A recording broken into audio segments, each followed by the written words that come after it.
Trump came to dominate, but Obama dismantled him with nothing but composure. Donald Trump believed he had orchestrated a flawless setup, one that would catch Barack Obama off guard in front of a live national audience and reduce him to an awkward, stumbling shadow of his former presidential self. But what unfolded on that night was far from what Trump envisioned. Instead of delivering the public humiliation he anticipated, the event turned into an unexpected spectacle that went viral, reversing the momentum he sought and leaving him visibly unsettled. It was an evening that millions of Americans had tuned in for, expecting a familiar brand of political theater. Yet what they received was something far more revealing. The stage was set in Phoenix, Arizona, a grand town hall advertised as a historic dialogue, but in reality, engineered as a trap. The lights were dazzling, the cameras in place, and the air inside the venue vibrated with a strange mix of anticipation and unease. At that time, Donald Trump was still president, hungry for attention, craving the headlines that would reinforce his dominance over political discourse. He had extended a high-profile invitation to his predecessor, Barack Obama, to appear alongside him in what was framed as a civil discussion for the American people. To Trump, it was the perfect stage, an arena where he could stand shoulder to shoulder with the man whose legacy he had spent years belittling, and corner him with biting questions designed to discredit and diminish. From the very start, however, there were subtle indications that this night would not play out according to his script. The crowd, an eclectic mix of staunch Trump loyalists, nostalgic Obama supporters, and a vast sea of undecideds, leaned forward in their seats with an intensity rarely seen in such forums. Low murmurs rippled across the hall like an undercurrent before a storm. The usual political showmanship carried a different flavor, less scripted, more volatile, as though the entire room sensed something was about to snap the mold. Trump emerged first, striding onto the stage with the self-assured swagger that had become his hallmark.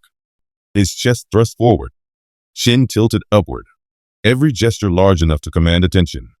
He basked in the cheers from his supporters, waving with a wide grin, gesturing like a conductor reveling in his orchestra. For a fleeting moment, it seemed his confidence alone might dominate the night. Then Obama entered, quietly, deliberately, without pomp. His presence was understated yet magnetic. Dressed in a tailored dark suit accented by a subdued blue tie, he walked with the ease of a man who no longer had to prove anything but still carried the weight of experience. The applause that greeted him wasn't just louder than expected. It was richer, more resonant, cutting through the room like a warm tide. The difference between the two men, visible in that instant, was striking. One was forceful, theatrical, straining to control the narrative. The other, calm and deliberate, anchored by a quiet confidence that needed no shouting. Trump wasted no time unveiling his tactic. His questions were not designed for genuine exchange. They were sharpened like barbs, meant to pierce and provoke. His opening salvo came swift and heavy. Barack, if your time in office was so successful, why did I inherit such a broken system? Why was it left to me to fix what you couldn't? The words dripped with accusation, intended to force Obama into a defensive crouch. The audience hushed, holding its breath. For a brief heartbeat, it looked as if Obama might be caught flat-footed. Instead, he paused, adjusted his microphone, and allowed a faint, knowing smile to tug at the corners of his mouth. "Mr. President," he began evenly, "leadership is not about pointing fingers at the past. It's about taking ownership of the present." A ripple of applause moved through the hall, understated but undeniable. Trump's jaw tightened. He forced a grin, leaning forward in a bid to reclaim ground. "Responsibility? Don't talk to me about responsibility. I've done more for this country in 4 years than you ever dreamed of." His voice was clipped, defensive, too quick. Obama only nodded, replying with that same unhurried tone. "The presidency isn't judged by how loudly you proclaim your successes," he said. "It's measured by the reality people feel in their everyday lives. And Americans, they know the truth because they live it." That line landed with weight. Faces in the crowd shifted. Some smiled, others nodded slowly, and the applause swelled again, this time louder, longer, and unmistakably genuine. In that instant, the energy began to tilt. Obama wasn't playing Trump's game of sound bites and verbal ambushes. He was reframing the conversation entirely, turning traps into platforms. Still, Trump pressed on, determined to paint the Obama years as an era of weakness. He jabbed at foreign policy, accusing Obama of letting the world walk all over America, of projecting frailty on the global stage. But Obama countered with ease. Strength isn't about how loudly you shout or how many adversaries you create, he said. Real strength is built on alliances kept, respect earned, and the trust of those who stand with you when it matters. The crowd erupted, even louder now. Trump blinked rapidly, his composure fraying as the applause rolled over him. The narrative he had so carefully planned, of Obama on the defensive, fumbling for answers, was crumbling before the cameras. Weeks of promotion had led to this night. Billboards on Interstate 10, flyers taped in Phoenix diners, round-the-clock promos promising a clash of titans. The Arizona Federal Theater was packed to its rafters. College students with notebooks, retirees with campaign buttons, families who'd come out just to witness the historic moment. Even sports bars in small towns had muted their televisions to broadcast the event. The moderator, a seasoned journalist from CBS News, introduced the format, alternating questions from the press and the public. But everyone in that hall already sensed the truth. This wasn't going to be a polite Q&A. It was a political duel, sharpened and broadcast in real time. Trump's strategy from the outset was to needle, to provoke, to turn the crowd into a chorus of jeers aimed at his rival. At one point, before the first formal question, he leaned toward his microphone and muttered with a smirk, "Glad you finally made it, Barack. Long drive from Martha's Vineyard?" It was a thinly veiled jab at Obama's private life after the presidency. Scattered chuckles came from a few corners, but the silence that followed was telling. Obama didn't bite. He simply smiled faintly and replied, "It's good to be here with the American people. That's why we're both here tonight, isn't it?" Instantly, the crowd responded, applause and a few cheers rising from the audience. The first subtle sign that the balance of the evening would not tilt as easily as Trump assumed. From there, the exchanges grew sharper. Trump came in fast and hot on domestic policy, blaming Obama for everything from healthcare inefficiencies to potholes in Phoenix. He unleashed a barrage of grievances in one continuous rush, as if speed alone might overwhelm his opponent. Obama, in stark contrast, let him finish. He reached for his water, took a slow sip, and then leaned into the microphone. "Americans don't care who gets blamed," he said softly. "They care about who offers solutions." The hall went still, listening. He broke down policy with anecdotes. An elderly woman in Phoenix struggling with insulin prices, a father in Tucson juggling 2 jobs, commuters navigating broken streets on their way to work. Each point connected policy to lived experience. The applause that followed was steady, growing, undeniable. Trump's grin faltered. Millions watching at home saw it. The twitch of frustration, the impatience creeping in. He grabbed the microphone again. Louder this time, his words like punches. "Barack, let's stop pretending. You left this country divided and declining. I was elected to clean up your mess." The room gasped at the bluntness. Cameras zoomed in, catching Obama's stillness, fingers tapping once against the chair before he leaned forward. "Donald," he said, his voice calm as still water, "the presidency isn't a reality show. People don't vote for a cleanup crew. They vote for a vision.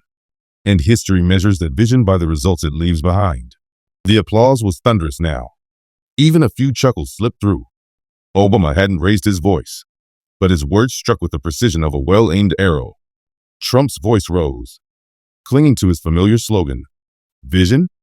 My vision put America first. Your vision gave us chaos, open borders, foreign governments laughing at us." His supporters whooped, feeding his momentum. Obama waited, and when the room quieted, he told a story, not a slogan, but a moment from his early presidency. He spoke of an Indiana factory worker, laid off during the financial crash, unsure how to keep his home or feed his children. "I couldn't promise him miracles," Obama said, "but I promised him a fair shot." That's what leadership is. Not catchphrases, not TV sound bites, but the daily, unglamorous work of helping people, one by one. The hall quieted again, this time in contemplation. This wasn't the dramatic clash Trump had scripted. It was something far more powerful. A contrast between noise and resonance, between bluster and connection. Trump flailed to regain footing, waving his hands, cutting in. "Stories don't pay the bills, Barack. Jobs do. And I'm the one who brought them back." But by then, The shift was complete. Millions at home sensed it. The crowd in Phoenix felt it. And even Trump, beneath the forced smile, seemed to recognize it. What was meant to be his triumphant ambush had turned into a masterclass in composure. And the viral clips that would flood social media the next morning would not be of him dismantling his rival, but of his rival dismantling his strategy, piece by piece, without ever breaking a sweat. Donald Trump stood on that stage believing he could dominate the moment, convinced that with his sheer force of personality and a few carefully sharpened lines, he could break down Barack Obama in front of a nation hungry for spectacle. He had rehearsed the jabs, rehearsed the smirks, even rehearsed the pauses where the applause from his base would flood in like a crashing tide.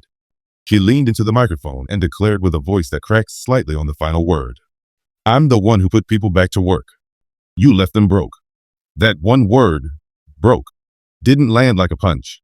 It trembled out of him, carrying a trace of strain that no one was supposed to hear. The room caught it. The audience shifted. Obama, seated across from him, raised one eyebrow in quiet acknowledgement before speaking, not with volume, but with precision. His words, deliberate and almost slow in their delivery, sliced through the air like a cold blade. Jobs don't mean much if people still can't afford their medication. A paycheck doesn't go far when families are drowning in hospital bills. And respect in the world isn't won by yelling the loudest. It's earned by keeping your word. That last sentence didn't just hit, it reverberated. Applause swept across the theater like a rolling wave, drowning out the scattered jeers that tried to rise up from the corners. Even the moderator, seated between them, leaned back slightly and cast a glance toward Trump as if silently asking, "Are you going to recover from that?"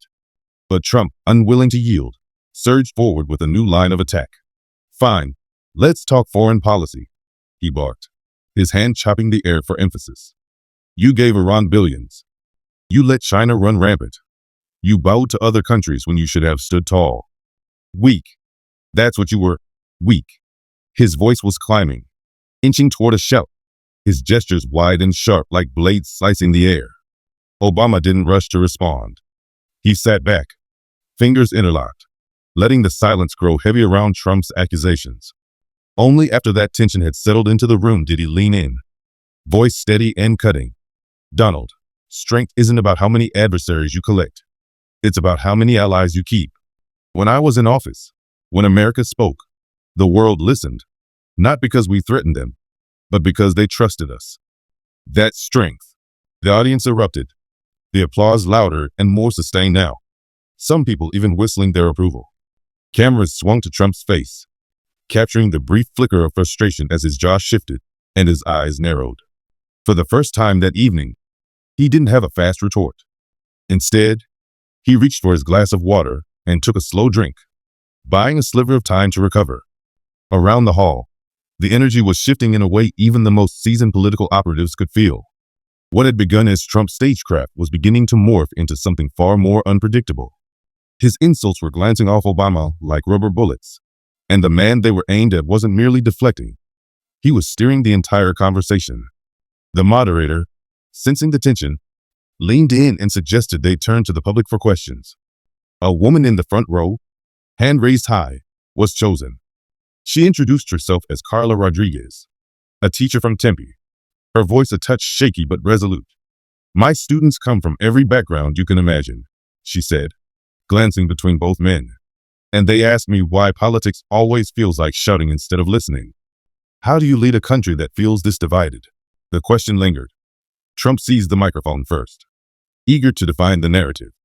"Great question, Carla," he said with a broad smile that didn't quite reach his eyes. "Let me tell you, no one has done more for unity than me. The fake news won't report it. But look at the economy before the virus hit. Look at the jobs. People had money in their pockets again. That's leadership. That's bringing a country together. Under Obama, we were losing. Everyone knows it." His words were delivered quickly, almost breathless, riding on the momentum of his supporters' cheers. Carla nodded politely, but her face remained neutral. The moderator passed the microphone to Obama, who accepted it with a faint, reflective smile. "Carla," he began, "thank you for what you do. Teaching is one of the hardest and most important jobs in this country, and you do it in a time when kids carry the weight of all our divisions on their shoulders." The audience responded with soft applause. He continued, "The truth is, leadership isn't pretending that division doesn't exist. It's about showing respect even when we disagree. Kids don't just hear what we say, they watch how we treat each other. Unity starts with that example." The applause that followed this was louder, sustained, and some people even rose to their feet. The cameras caught Carla discreetly wiping a tear from her eye. Trump, seeing the moment slip, raised his voice to pierce through the noise. "Respect? You call this respect? You spied on my campaign. You lied to the American people. You divided this nation more than anyone."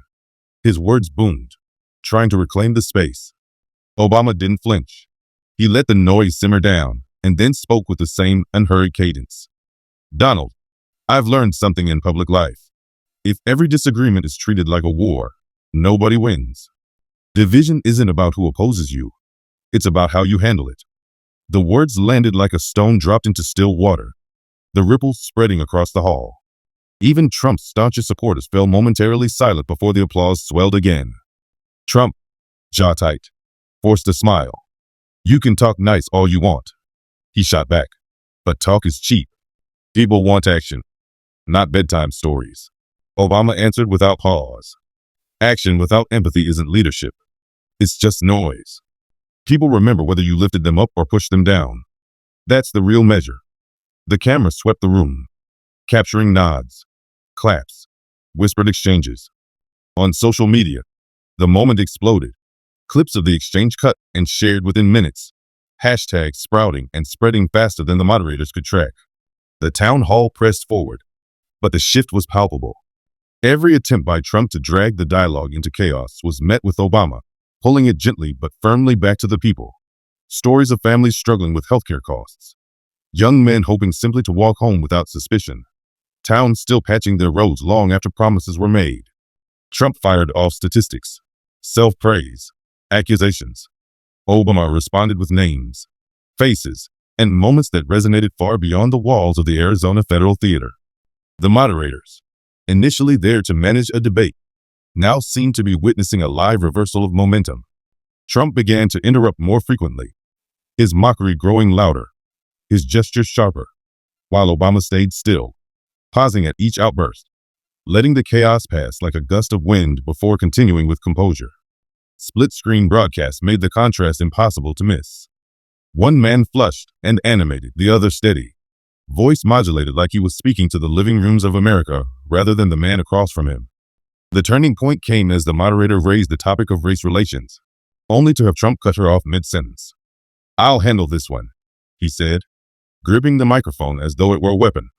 "Barack, you love to talk about unity, but under your watch, cities burned. Police were vilified. Americans turned against each other. You divided this nation more than anyone, and everybody knows it." Cheers erupted from his corner of the crowd. Boos followed from the other side. Obama waited for quiet, then leaned forward, calm as ever. "Donald, people don't fill the streets because the president tells them to. They march because they're tired of being unheard. They march because they're asking for justice. My job wasn't to silence them, it was to hear them." The applause that followed was deep, resonant, unforced. Trump shot back, louder. "Listen, you let criminals run neighborhoods. You let police get trashed. You abandon law enforcement." Obama's reply came slow and deliberate. "Respecting police and respecting communities aren't opposites. You can honor the badge while demanding accountability. Leaders who pit one against the other, they aren't solving problems. They're fueling them." That line landed with force, prompting cheers and even a few standing ovations. Trump, red under the lights, laughed a short, sharp laugh into the microphone. "There you go again, lecturing. Always lecturing. People are tired of speeches. They wanted results. They wanted me." Obama tilted his head slightly, his voice lower, but no less clear. "Results without compassion are just numbers. Leadership is about the lives you improve, not the applause you chase." The reaction was thunderous now, the loudest yet, nearly drowning the moderator's efforts to call for order. Trump, rattled, leaned in again. "You think you're clever, calm, all that, but let's be real. You failed. You left America weak. I came in to make it strong again." Obama paused, letting the words linger in the stale heat of the lights. Then, quietly but firmly, Donald, strength isn't measured by how many times you call yourself strong. It's measured by whether people feel safe, respected, and hopeful. You can't bully your way into history. You earn your place there. The hall erupted. Cheers, whistles, the stomping of feet echoing against the theater floor. Trump's jaw clenched, his smile thinning into a grimace. The camera zoomed in, catching the narrowing of his eyes as he muttered into the microphone. "You're all words, Barack. That's all you ever were. Words, speeches, empty promises." Obama waited for silence, then delivered a line that cracked the tension wide open. "Better words that lift people up than words that tear them down." The hall exploded into noise. People leapt to their feet, clapping, chanting, their voices filling the rafters. Trump leaned back, blinking rapidly, his face growing redder under the relentless stage lights. Across America, living rooms lit up with the moment. Social feeds flooded with clips, hashtags climbing into trending spots within minutes. And yet, through the clamor, Obama sat calmly, hands folded, gaze steady, not gloating, not smirking, but carrying the room with a quiet weight that said this wasn't about winning a clash. It was about setting a tone, reminding the crowd, and the country beyond it, what leadership felt like when it spoke to the better instincts of the people instead of their anger. The room felt charged long before the first word left his lips. The air was thick with anticipation. Supporters and skeptics alike packed tightly into the theater. Cameras swung from side to side, catching every raised eyebrow, every restless hand. Then, without a moment of hesitation, he launched into his tirade, his tone sharp and accusatory.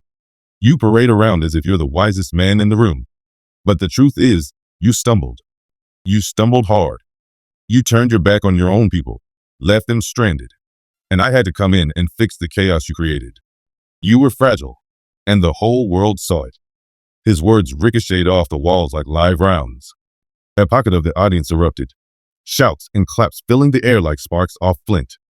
But elsewhere, groans rippled through the rows, heads shaking slowly as if the weight of his anger was too familiar. The moderator raised her hand, her voice barely breaking through the uproar, trying to restore order.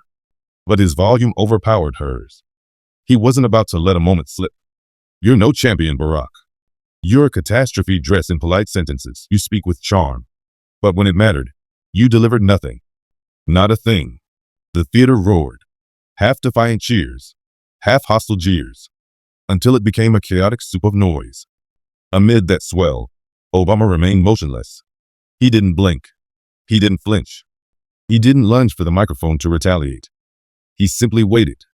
1 second stretched into 3, then 5, then nearly 10, until the very energy of the room seemed to notice his stillness. One by one, the voices died down. Even the moderator glanced his way, uncertain whether his calm was strategy or surrender. Trump leaned back slightly, mistaking the quiet for submission. His smirk widened. "Thought so," he muttered into the mic. Nothing to add. But that illusion shattered when Obama finally moved, leaning toward the microphone with the patience of a man sharpening a blade. His voice did not rise. It softened, drawing the room in like a whisper in a storm. "Donald," he began, letting the name hang for a breath. "True power isn't about forcing others to kneel so you can look tall. It's about standing firm while helping others rise." The silence that followed was electric, tense, suspended, and then it cracked like a dam giving way. Applause surged. Chairs scraped against the floor as people jumped to their feet. The roar rattled the water pitchers on the moderator's desk. Whistles cut through the clapping, and chants of his name rolled through the theater like distant thunder. In living rooms across the country, viewers leaned closer to their screens, the sound of the crowd spilling through tinny speakers and rattling coffee tables. The cameras found Trump's face just as the applause reached its peak. The grin that had seemed so fixed moments before dissolved into a thin, strained line. His eyes narrowed, his jaw stiffened. He muttered something into the microphone, but the tide of sound drowned it out completely. Hands fidgeted in his lap as Obama simply folded his own and waited for the noise to ebb. The moderator's voice returned, brittle and trembling, but trying to sound composed. "Let's bring it down, please. We need to keep this orderly." Her glance toward Obama carried the hint of a reluctant smile, as though she too had felt the tremor that had passed through the room. When the applause finally subsided, Obama leaned forward again, this time addressing the crowd rather than his opponent. "Here's what we must remember," he said evenly. "Leadership isn't a sport where you humiliate the person across from you. It's about elevating the lives of the people you represent. When leaders forget that, when they turn the job into a stage for their own egos, everyone pays the price." The response came like a rolling drumbeat, applause spreading through the hall again. Not explosive this time, but enduring, affirming. Trump seized the moment to lunge back into the conversation. "Oh, come on," he barked, his voice cracking slightly under the residual cheers. "Enough with the sermons. You've been preaching for years. Words, words, words. People don't need bedtime stories. They need actual results." Obama didn't flinch. His eyes met Trump's, steady, unreadable. "Results mean very little," he said calmly, "when people no longer feel they matter. Achievement without respect is just theater, and this country deserves more than a show." The hall erupted again, the volume climbing higher. Camera operators zoomed in on faces, one man wiping his eyes, another shaking his head in disbelief at the sharpness of the exchange. On social media, clips of Obama's "Stand Tall" remark were already spreading like wildfire, the hashtags multiplying. #StandTall, #RealStrength, #ObamaTownHall, within minutes of being spoken. Panelists on MSNBC were calling it a defining moment before the town hall had even wrapped. CNN replayed the clip on a loop, captions flashing the words that had just landed like a hammer. Even on Fox News, where the air was thick with sympathetic commentary for Trump, the tone wavered. Hosts repeated Obama's phrase almost reluctantly, trying to contain the narrative that was already slipping through their fingers. Back in the theater, the tension lingered like static. Trump adjusted his chair, his face a shade redder than before, microphone gripped tight. "You're all talk," he snarled, his voice louder now. "All talk, Barack. No action." Obama turned, voice steady as stone. "Speech can wound," he replied, "or it can mend.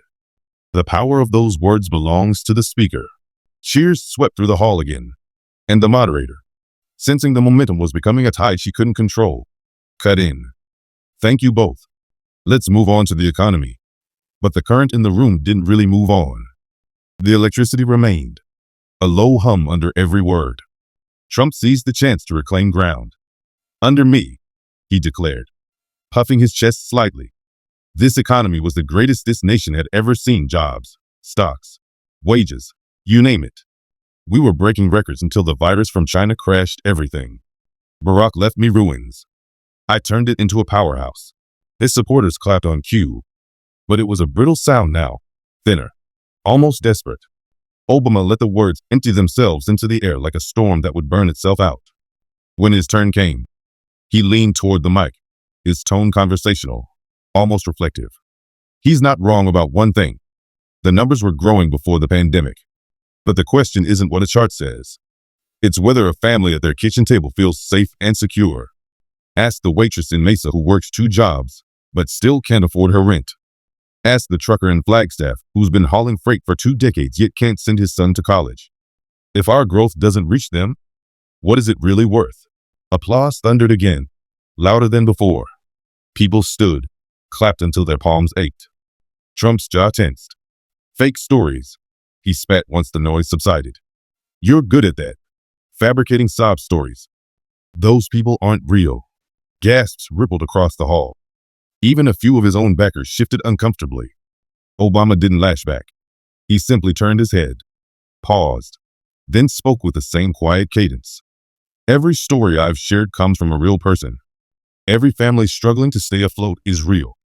Every child wondering why their parents can't buy the medicine they need is real. To deny their existence is to deny your country."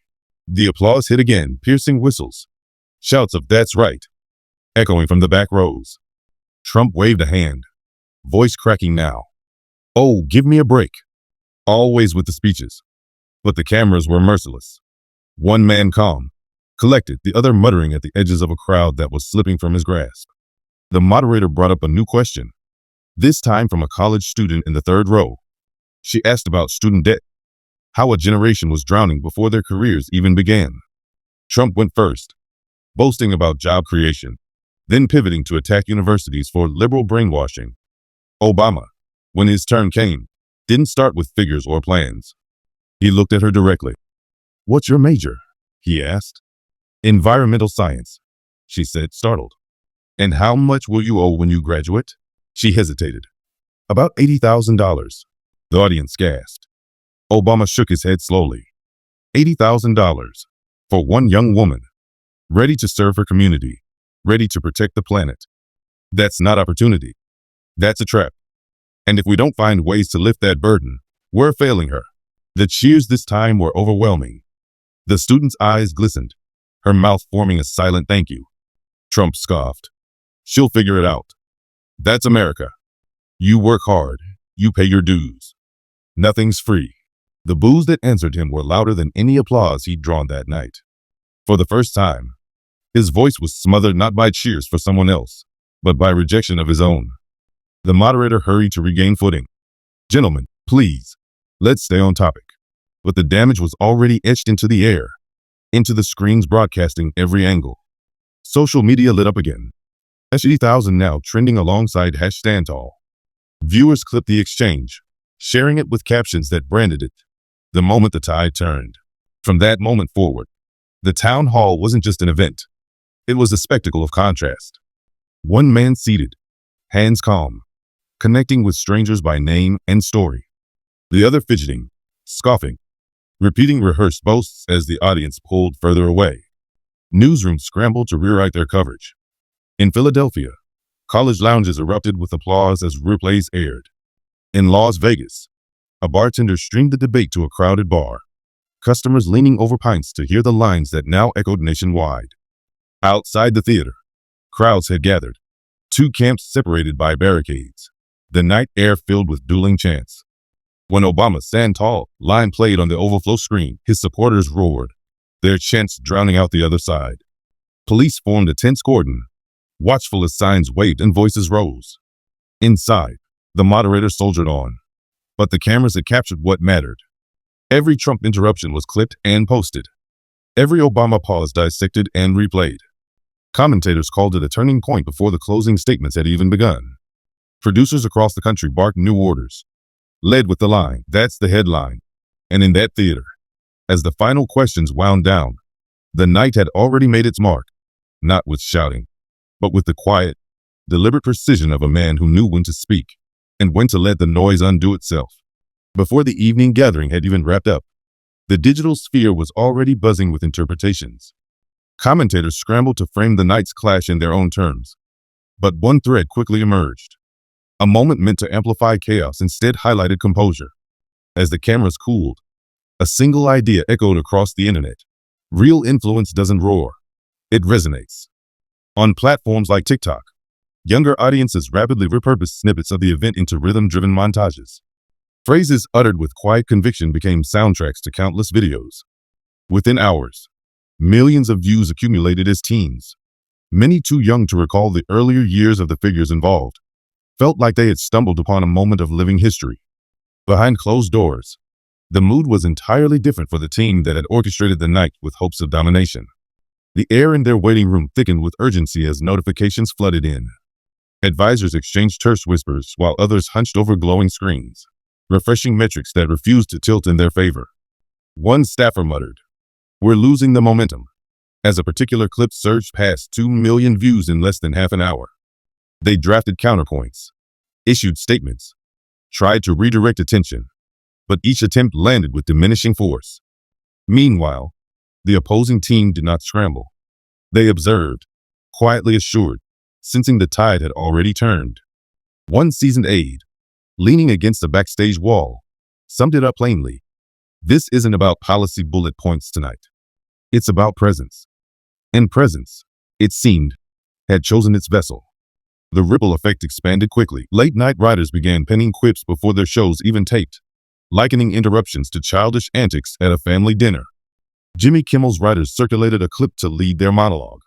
But the impact was not confined to comedy or punditry. Ordinary people across the country felt something stir. A waitress in New Mexico told her customers, "I haven't seen him speak like that in years. It gave me chills."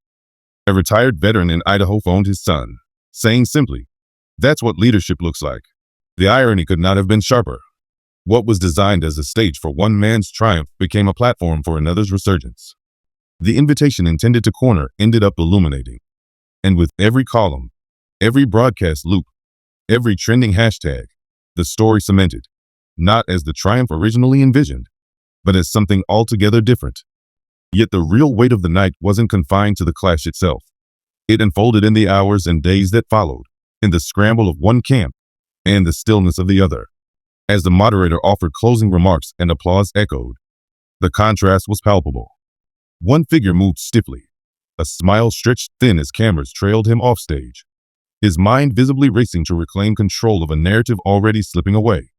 Across the hall, the opposing side moved with calm efficiency, handshakes with the crew, quiet words of gratitude, no frantic strategizing. A longtime aide murmured, "He didn't just speak, he reminded people who he is." Moments later, the central figure of that calm camp emerged, coat over his arm, unhurried. Volunteers and staff, some veterans of earlier campaigns, lit up as they greeted him. He offered a few understated words, thanks, acknowledgement, a nod, and then slipped out for a private dinner with his family. Outside, the streets pulsed with competing chants. Supporters from both sides clashed verbally across barricades, waving signs, exchanging insults. Local law enforcement formed lines to contain the tension while news crews captured the scene. By dawn, the aftermath had crystallized. Headlines from coast to coast carried variations of the same message. Composure had eclipsed bluster. Major national outlets highlighted the exchange as a turning point. Regional papers echoed the sentiment, from Arizona to California. On cable, segments replayed a key line over and over, analysts breaking down every flicker of expression. The clenched jaw here, the unhurried pause there. Inside the administration struggling to regain its footing, drafts of statements circulated hastily. They sought to project dominance, to remind the public of past grievances, to rewrite the moment. But reporters pressed with uncomfortable questions. Do you regret inviting him to share that stage? The official answer was defiant. Not at all. I dominated. Yet the footage told another story. Meanwhile, the man at the center of the quiet triumph issued no press release. He did not chase the cameras. He spent time with family, shared meals with old friends. Wherever he went, however, strangers approached. A cashier in Phoenix squeezed his hand and whispered, "You gave us hope again." Across homes, workplaces, classrooms, the conversation moved beyond politics. Teachers replayed the clip to discuss respect. Parents told their kids, "This is how you answer when someone comes at you." Farmers at small-town diners debated it over black coffee. The event escaped the usual churn of headlines and entered something rarer, cultural memory. Because what it revealed wasn't just the clash of two men. It exposed two philosophies of leadership, side by side under bright lights. Think of it. One approach lunged with insults, interruptions, demands to dominate. The other waited, listened, then delivered a message with unshakable steadiness. One sought to humiliate. The other refused to descend. True strength, the night suggested, doesn't need to crush an opponent to win. It doesn't always shout. It doesn't beg for applause. It carries itself, and by doing so, it draws respect almost reluctantly, but lastingly. That is why the silence after a single well-chosen phrase felt louder than any cheer. For a heartbeat, the noise collapsed. The audience wasn't watching a brawl anymore. They were witnessing a reminder of something they already knew deep down, that real power is measured in composure, not chaos. And as the days passed, that message rippled outward. Students quoted it. Workers mentioned it over dinner. Even skeptics, those who disagreed with the man's policies, found themselves acknowledging his poise. Because this was never just about policy or party lines. It was about a universal experience. Being challenged, being provoked, being underestimated. Every person has been in a room where someone tries to make them small, at school, in a meeting, around a holiday table. And in those moments, there is always a choice. Lash out, meet fire with fire, or pause, center yourself, and answer in a way that leaves no room for escalation. The night's most lasting gift may have been this reminder. You don't have to mirror hostility to overcome it. Sometimes the most effective act is to remain steady when someone else is unraveling. The applause that followed wasn't just for clever lines or political points scored. It was for the reintroduction of a quality that feels scarce. The ability to stand in the storm without shouting into it. And that lesson belongs not only to presidents and pundits, but to anyone who finds themselves in a moment of challenge. People remember how you make them feel, not just your words, but the weight of your presence. So the next time you feel the urge to shout louder, to snap back, recall that night. Recall the stillness that shifted a room. True strength is rarely about overpowering. It's about refusing to be pulled down. And if that evening proved anything, it's that dignity under pressure can win more than arguments. It can win respect that lingers. These moments matter not just because they shape headlines, but because they remind us of the kind of leadership and the kind of humanity we want to see. Calm, deliberate, steady. The sort that doesn't need to crush to command. And maybe, when life puts you under its own spotlight, you'll remember to pause, to breathe, and to carry yourself with that same quiet force.